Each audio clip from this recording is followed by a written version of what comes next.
phải vô cái dùng bùa dùng nhu nó một cái chống kìa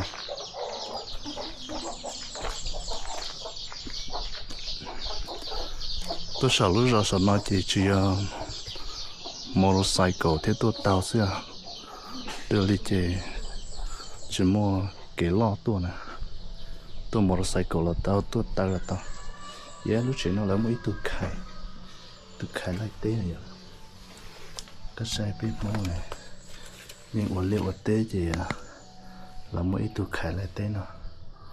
tụi nó chưa xanh lại cả té nó sao đó là tôi khai tôi vòng luôn luôn nè tôi học cái nó chỉ tôi khai nhẹ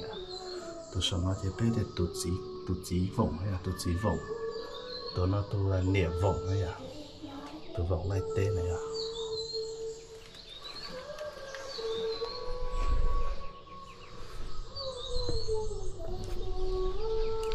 chỉ là gì mà electricity nè thế đó phải cho sao để cho electricity là chỉ là một cái để buôn trả lút theo lo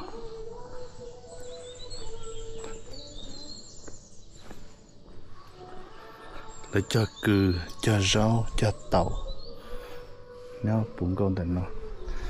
nó chỉ mũi cho khía thế cho khía khâu nữa nha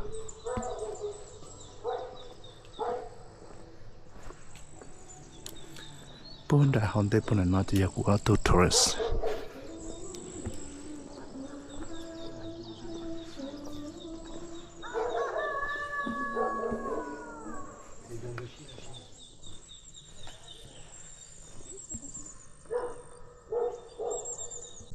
sai rất trên mà